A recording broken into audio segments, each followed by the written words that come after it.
अखिलेश यादव जिंदाबाद जिंदाबाद जिंदाबाद। डिम्पल भाभी जिंदाबाद जिंदाबाद जिंदाबाद। साइकिल निशान जिंदाबाद जिंदाबाद जिंदाबाद। अरे चाचा प्रणाम, का हाल चाल बा?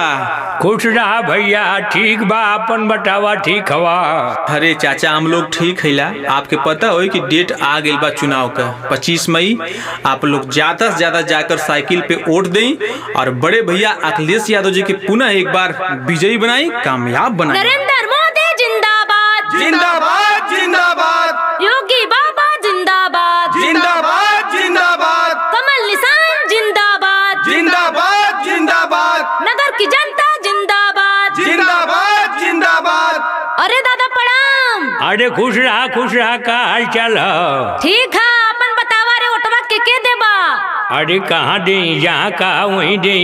हाय भैया जौन बतावत रहना ना सपा के बारे में, ठीक बा, लेकिन उससे अच्छी हमार सरकार बा। यही नाते काका कहतानी कि भुलैया मत और वोट तक कमल के ही दिहा।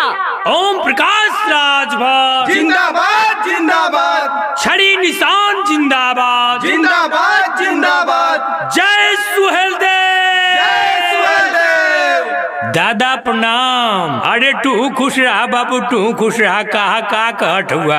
अरे दादा कुल देखता हवा जवन बात ओम प्रकाश राजभर जी खुले मंच से बोल देना, केहू नेता के बोले के हिम्मत ना बा।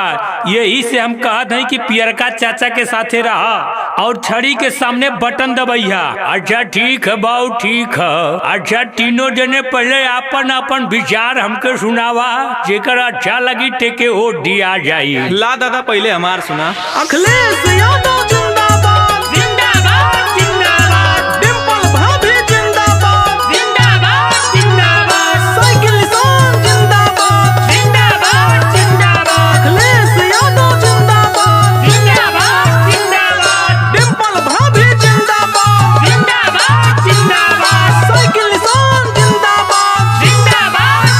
घर घर आई हो फिर बाहर छाई हो, अब 24 में सपा सरकार आई हो। अखिलेश यादव जिंदाबाद जिंदाबाद जिंदाबाद। घर घर आई हो फिर बाहर छाई हो, अब 24 में सपा सरकार आई हो।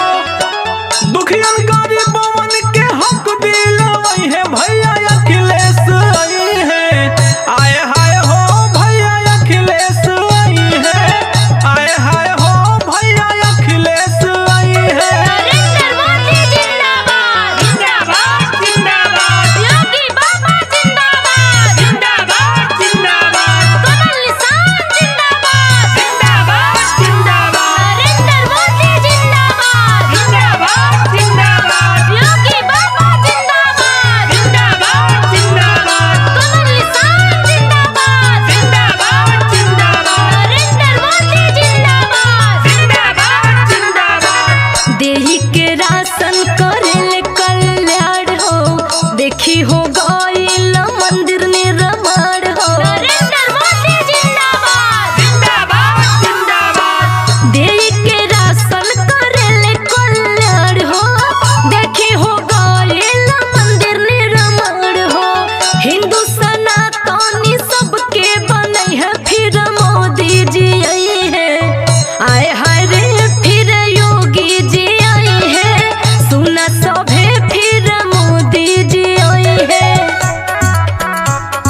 ओम प्रकाश राजभर जिंदाबाद जिंदाबाद। छड़ी निशान जिंदाबाद जिंदाबाद जिंदाबाद। भाजपा पार्टी जिंदाबाद जिंदाबाद जिंदाबाद। ओम प्रकाश राजभर जिंदाबाद जिंदाबाद। छड़ी निशान जिंदाबाद जिंदाबाद जिंदाबाद। भाजपा पार्टी जिंदाबाद जिंदाबाद जिंदाबाद। नेताजी हमर करे बात खर्रा, गोली लगे चाहे केहू के छर्रा।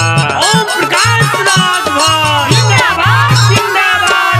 नेताजी हमर करे बात खर्रा, गोली जोड़ी लगे चाहे केहू के छर्रा सुहेल देव जी के शान बढ़िया ओम प्रकाश जी आई हैं आय हाय रे ओम प्रकाश जी आई हैं ए चाची राजभर जी आई हैं आय हाय हो भैया अखिलेश आई है आय हाय हो फिर से मोदी जी आई है ए चाचा ओम प्रकाश जी आई हैं अरे राम हो तो समझम नावत हम के वोट देई कुल तो पार्टिया अपन अच्छे सुनावत है।